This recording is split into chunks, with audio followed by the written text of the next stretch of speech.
Good evening po sa lahat ng inyong tigapakinig, mapa regular man o mga silent listeners na katulad ko. Tandang-tanda ko pa po bago mag-pandemic, nagkaroon po ng team building ang aming company sa Bataan.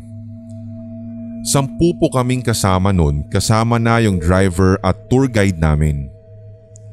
Bago pa nga po kaming magbiyahe at makaalis sa Mandaluyong, nag-heads up na po si Manong driver sa amin. Kailangan daw namin talaga at mahigpit na ipasusunod sa amin ang mga do's and don'ts para safe din daw kaming makauwi galing sa aming team building. Ang sarap din ng tulog ng mga kasama ko noon, samantalang ako ay hindi man lang talaga antukin sapagkat na-e-excite ako.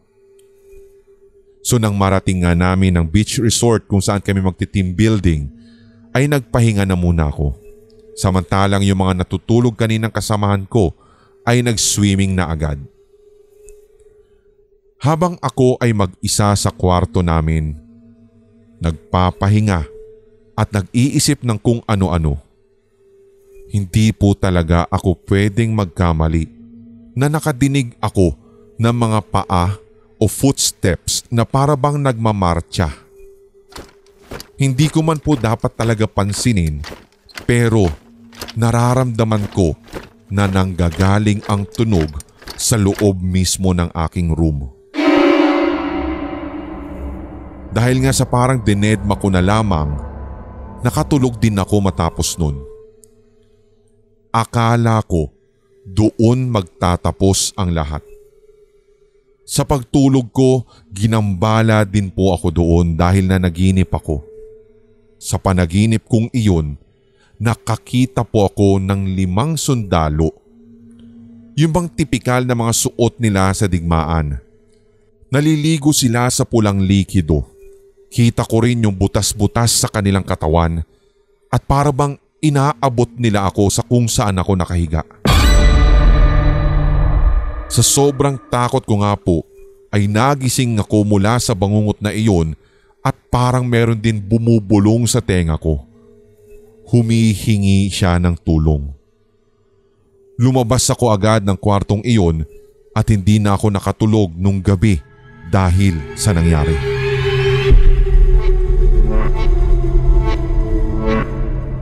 Bago din kami umuwi noon, Sir Red, pumunta din kami sa isang museum sa Bataan at sinabihan din kami ng driver na wag din masyadong mag-iingay. So pagpasok namin doon, hindi na maganda ang pakiramdam ko. Yung pakiramdam ko kasi nung time na iyon ay parang oo, kami lang yung taong naroroon at pumasok sa museo pero parang ang crowded nung feeling. Parang ang dami-dami. Kapag maglalakad ka nga sa isang sulok, para bang may nakatitig sa iyo. Ibukod pa ang katotohanan na mas lalo talaga akong kinikilabutan kapag napapatitig ako sa mga gamit ng mga sundalo nung panahon ng digmaan na ngayon ay nakapreserba sa loob ng naturang museo. Nang makaramdam nga ako ng pagkaihi ay naghanap din ako ng CR na malapit sa museo. Pagtingin ko pa lamang sa isang sulok ng CR na sana'y pupuntahan ko, mas lalo po talaga akong nanghilakbot, Sir Red, sapagkat may 5 lalaki na naroroon. Same ng uniform na nakita ko na parang pangsundalo na nakita kong una sa aking bangungot kahapon. Sa pagkakataong ito, naroroon lamang po sila, nakatayo sa sulok ng CR. Kitang-kita ko ang pagbukas ng kanilang bibig na para bang sumisigaw dahil sa labis na sakit o kaya sa takot. Pero wala pa akong nadinig na kahit anumang tinig na nanggagaling sa nakabukas nilang bibig. Pero alam ko na humihingi sila ng tulong.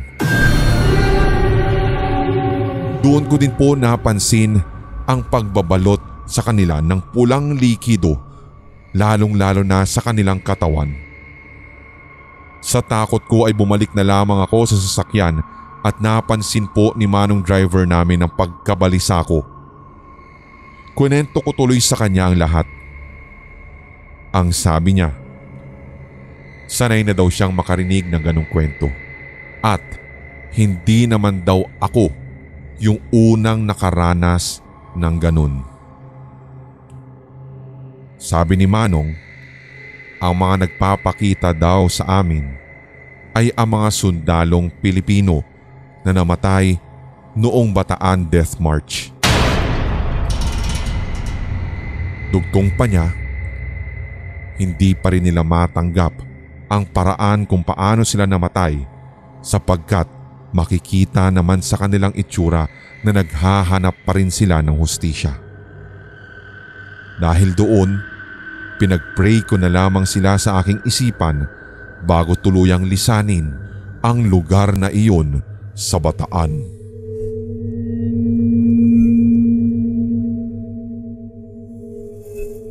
Magandang araw sa inyong lahat, lalong-lalo na sa mga solid HTV positive listeners dito po sa inyong YT channel at lalong-lalo na sa podcast. Ito pong aking karanasan na ito ay nangyari po nung ako ay kolehiyo. Nagkataon po kasi na nagkaroon ako ng masasabi kong pinakakakaiba na roommate. Kung bakit ko nasabi, sanay na kasi ako na magkaroon ng mga bagong kasama sa kwarto sapagkat una, every year po ay may gumagraduate at ikalawa, meron naman po mga bago ding pumapasok at yung iba nga ay hindi rin nagtatagal sa aming kwarto. Pagdating pa lamang po ng roommate kong ito, Sir Red, alam kong may kakaiba na sa kanya. Hindi ko po masabi at ma-explain nung una sa kung bakit unang beses ko pa lamang po siyang makita ang bigat-bigat na po ng aking pakiramdam sa kanya. Iba po ito sa mga pakiramdam na masasabi mong kung magiging close mo ba yung isang tao or approachable ba. Basta iba. Iba yung bigat ng pakiramdam na nararamdaman ko sa kanya. Pero never ko naman po siyang pinag-iisipan ng masama. Itago na lamang po natin sa pangalang Sherilyn ang roommate kong ito. Natatandaan ko po noon na hindi ako umuwi sa aming bahay sa probinsya nang sila po ay dumating ng 1 linggo kaya nadatnan ko rin ang kanyang nanay. Hindi ko man kinakausap pero ang kanyang nanay na mismo ang nagkuwento na galing pa daw sila sa ibang probinsya. Yung nanay po niya sa tingin ko ay mabait at approachable. Nakiusap pa nga sa akin na tingnan-tingnan ko daw ang kanyang anak dahil hindi daw ito sanay sa Manila. So nangako naman ako na makikipagtulungan ako sa kanilang dalawa lalong-lalo sa bago kong roommate para at least ay masanay o maka-adjust siya kaagad sa Manila. Bago pa nga magtanghalian ay umuwi na rin po yung nanay niya sapagkat ayon dito naghihintay na daw ang mga kapatid ni Sherilyn sa bahay nila. So nung kami na lang po ang naiwan ni Sherilyn sa kwarto, para bang laging may dumadaang anghel. Laging tahimik. Nakakabingi na. Sa isip-isip ko, mahiyain si Sherilyn. Tuloy ay nag-iisip ako ng mga pwedeng itanong tungkol sa kanya. Hanggang sa ako na nga naglakas ng loob at bumuelo na itanong ang tungkol sa kinukuha niyang kurso. Sumagot naman siyang nursing pero hindi daw talaga ito yung choice niya sapagkat kung siya daw ang papipiliin magkukulinary daw siya dahil mahilig siyang magluto. So para mapagaan lamang yung ambience naming dalawa at para bang mawala yung pader na namamagitan sa amin, biniro ko siyang minsan ay paglutuan niya ako para matikman ko naman ang kanyang luto. Tumango lamang siya at hindi naman ngumiti. Kung tutuusin, yung kwarto kasi namin na iyon, Sir Red, ay pwedeng pang-apatan. Kaya needless to say, malaki talaga para sa aming dalawa. Pero sapat para mailagay pa namin ang aming mga personal na gamit. Hanggang sa meron pong pagkakataon na ika-5 o ika-6 na gabi na po niya iyon sa kwarto nang bigla po siyang may inamin sa akin. Ang sabi niya ay nag-i-sleep talk daw siya kaya wag na daw ako mabibigla. Pero syempre, para maka-adjust nga siya ng husto at hindi rin siya muling mailang, inassure ko sa kanya na magiging okay lang naman at hindi ko ito papansinin dahil mahimbing akong matulog. Biro pa nga ni nanay sa akin noon kung ako daw ang patutulugin tiyak tulog mantika, malamig o mainit man daw ang panahon. So nung gabing iyon, first time, Sir Red, na magising ako ng madaling araw. Naputol o na-break yung sarap ng tulog ko. O paano ba naman kasi? Nadidinig ko na may humahagulgol. Pagmulat ko, nakita ko po si Sherilyn na nakaupo at siya pala ang umiiyak. Hanggang sa nang aking pakinggan ng maigi, hindi lang talaga iyak yung aking nadidinig. Pero parang nagsasabay ang mga pananalita na hindi ko maintindihan habang siya ay humahagulgol, Sir Red. Otomatikong tinindigan ako ng balahibo sa nangyayari. Confused ako kung meron bang ibang kasama si Sherilyn habang siya ay umiiyak o nanggagaling sa iisa niyang bibig ang lahat ng tunog na aking nadidinig. So dahil doon ay tinawag ko siya at "Huy, Sherilyn, okay ka lang?" At malakas ko talaga iyong sinabi para at least ay madinig niya. Pero yun nga lang, nagising siya, Sir Red. Hindi siya sumagot, tumitig lang siya sa akin at tumigil din siya sa pag-iyak. Matapos nun, humiga siya at nagtalukbong ng kumot. Kinabukasan ay kinausap ko siya kung meron ba siyang pinagdaraanan o okay lamang ba siya, pero ang sagot niya ay oo naman.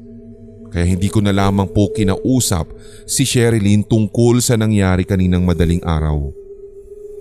Hanggang sa lumipas ang ilan pang gabi na magkasama kami ay wala naman na akong kakaibang naramdaman sa kanya. Pero akala ko ay magtutuloy-tuloy na ang ganitong pakiramdam. Isang gabi ay nagising ako.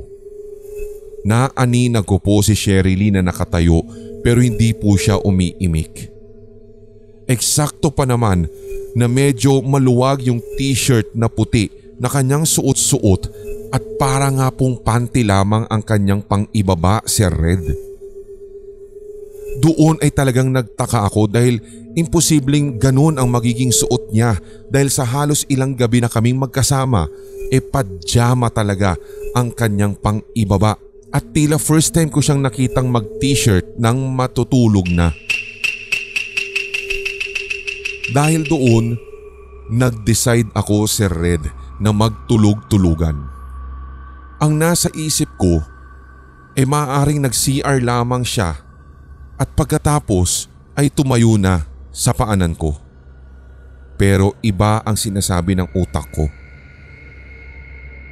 May kakaiba talaga sa kanya at yun ang ikinakaba ko. Hanggang sa naramdaman ko na rin na dumampi na ang kanyang malalambot na kamay sa paanan ko. Alam kong pinapakiramdaman niya ako kung gising pa. Hanggang sa maya-maya'y nakita kong lumalakad na siya patungo sa ulunan ko.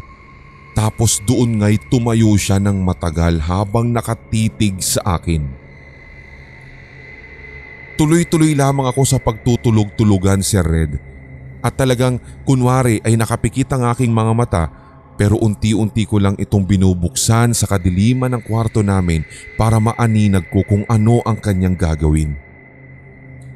Pero mas natakot ako nang bigla na lamang po siyang nagsalita. At alam niyo ba kung ano yung eksaktong mga sinabi niya?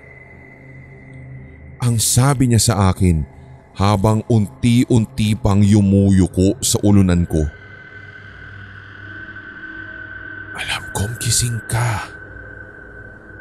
Hindi mo ko maluloko. Agad ay iminulat ko talaga, Sir Red, ang aking mga mata at laking gulat ko kasi nakita ko talaga ang kanyang pagmumuka pero ang mga mata niya'y nakapikit at tila natutulog ng mahimbing. Tinawag ko ang pangalan niya, Sir Red, at doon nga'y naalimpungatan at tuluyan siyang nagising. Nagulat din siya kung bakit nakatayo na siya doon sa ulunan ko. Kaya binuksan ko kaagad ang ilaw at ikinuha ko pa nga siya ng isang basong tubig. Agad ay tinanong ko kung alam ba niya ang ginagawa niya pero ang sabi niya ay hindi daw. Sabi ko na lamang, hindi lang pala sleep talk. Nag-i-sleepwalk ka rin, Sherilyn. Habang nanginginig ang aking kalamnan pero hindi ko pinapahalata sa kanya. Hindi na rin po kami nakatulog sapagkat 4:30 na po iyon na madaling araw.